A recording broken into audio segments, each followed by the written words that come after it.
Section 22. Dhritarashtra said, "They say, O Sanjaya, that the Pandavas have arrived at Upaplavya. Go thou and inquire after them. Thou must greet Ajatashatru in the following words. By good luck, it is that emerged from the hoods. Thou hast reached such a city. Unto all of them thou must say, O Sanjaya, these words. Are ye well, having spent that harassing period of sojourn? Ye who are unworthy of such harassment, in no time will they be appeased towards us. For though treated treacherously by force, yet they are righteous and good. In no case, O Sanjaya, have I ever met with any untruthfulness on the part of the Pandavas. It was by their own valor that they had won all their prosperity, and yet they were ever dutiful to me. Though I scrutinized their conduct, I could never find fault with them. No, not even a single fault for which we might blame them. They always act mindful of virtue and wealth. They never give way to love of sensual enjoyments, or cold or hunger or thirst. They subdue sleep and laziness and wrath and joy and idleness. The sons of Pritha, mindful of both virtue and wealth, are ever pleasant to all. On proper occasions, they part with their wealth to friends. Friendship with them never loses its ardor on account of length of time, for they bestow honors and wealth on everyone according to his deserts. Not a soul in the race of Ajamida ever entertains hatred for them excepting this vile, capricious, dull-headed Duryodhana, and excepting also the still more mean-minded Karna. These two always enhance the energy of those high-souled ones who have been divested of both friends and happiness.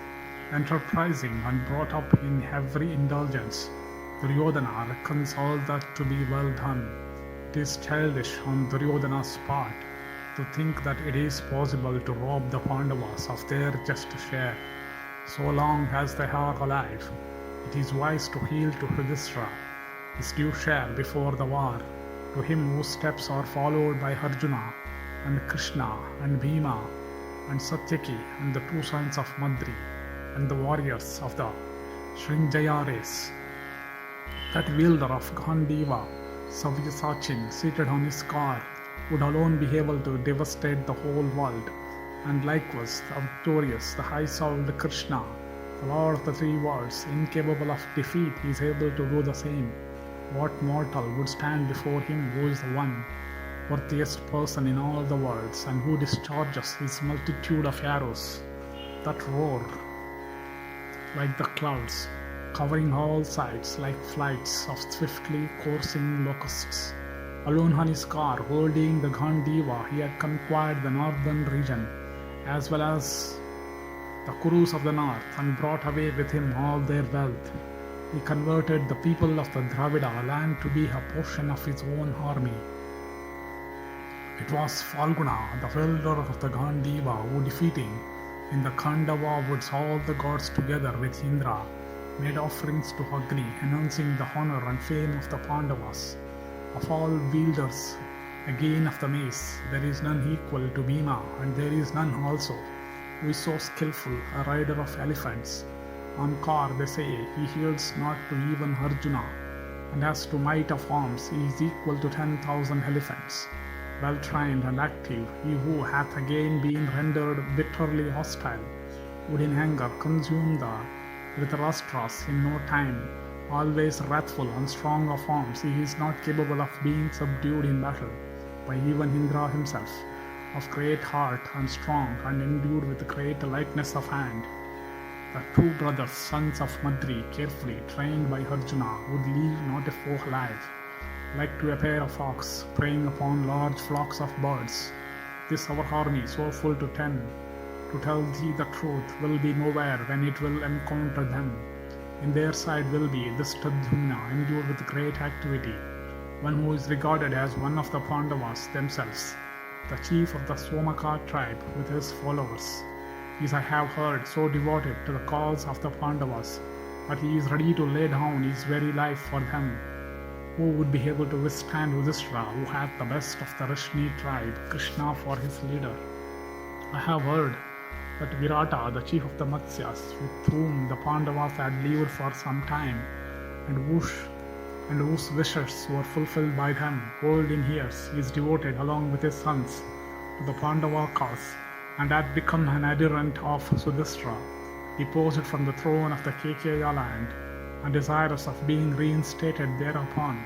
The 5 mighty brothers from that land, wielding mighty bows, are now following the sons of Pritha, ready to fight. All who are valiant among the lords of the earth have been brought together and are devoted to the Pandava cause. I hear that they are bold, worthy, and respectful, they who have allied themselves to the virtuous king Yudhishthira.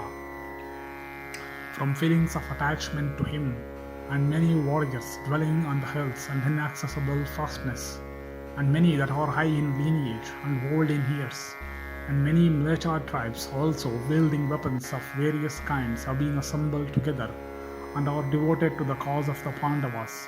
And there hath come Pandya also, who hardly inferior to Indra on the field of battle, is followed in the fights by numberless warriors of great courage. Remarkably, these heroic and endued with prowess and energy that have no parallel, is devoted to the Pandava cause. That same Satyaki, who I have heard obtained weapons from Drona and Arjuna, and Krishna and Kripa and Bhishma, and who is said to be equal to the son of Krishna, is devotedly attached to the Pandava cause. And the assembled kings of the Chedi and the Kurusha tribes have all taken the part of the Pandavas with all their resources. That one in their midst, who having been endued with blazing beauty, shone like the sun, whom all persons deemed unassailable in battle, and the very best of all drawers of the bow on earth, was slain by Krishna in a trice. By help of his own great might, and counting for naught the bold spirit of all the Kshatriya kings, Keshava cast his eyes on that Shishupala and smote him, announcing the fame and honor of the sons of Pandu.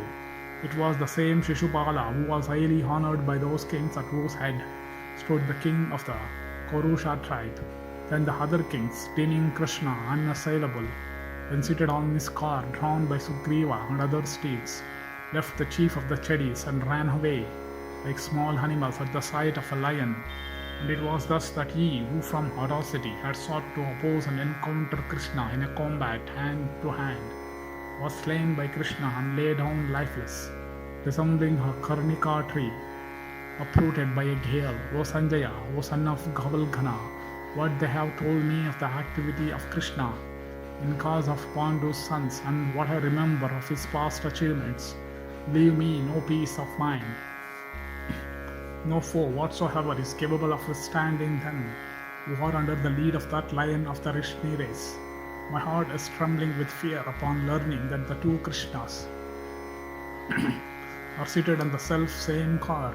If my duly headed son Bhaira forbear to fight with those 2, then may he fare well. All these who will consume the race of Kuru, as Indra and Upendra consume the Daitya horse. Dhananjaya is, I conceive, equal to Indra, and the greatest of the Rishni race, Krishna, is the eternal Vishnu himself. The son of Kunti and Pandu, Yudhishthira, is virtuous and brave, and eschews deeds that bring on shame. Endued with great energy, he had been wronged by Duryodhana. If you were not high-minded, you would in wrath burn the Dhritarashtra's. I did not so much dread Arjuna or Bhima or Krishna or the twin brothers as I dread the wrath of the king. O Suta, when his wrath is excited, his austerities are great, he is devoted to brahmacharya practices. His heart's wishes will certainly be fulfilled. When I think of his wrath, O Sanjaya, and consider how just it is, I am filled with alarm. Go thou speedily on a car dispatched by me, where the troops of the king of the Panchalas are encamped. Thou will ask Yudhishthira about his welfare. Thou will repeatedly address him in affectionate terms. Thou will also meet Krishna, O child, who is the chief of all brave men, and who is endued with magnanimous soul. Him also thou wilt ask on my part as to his welfare, and tell him that Dhritarashtra is desirous of peace with Pandu's son, O Suta, there is nothing that Yudhishthira, the son of Kunti, would not do at the bidding of Krishna. Keshava is as dear to them as their own selves. Possessed of great learning, he is ever devoted to their cause. Thou wilt also inquire about the welfare of all the assembled sons of Pandu, and the Srinjayas, and Satyaki, and Virata, and all the 5 sons of Draupadi, professing to be a messenger from me. Whatsoever also thou mayest deem to be opportune and beneficial for the Bharata race, all that, O Sanjaya, thou must say in the midst of those kings. Everything, in sooth, that may not be unpalatable or provocative of war. Thus endeth section 22 in the Sainyodyoga Parva of the Udyoga Parva.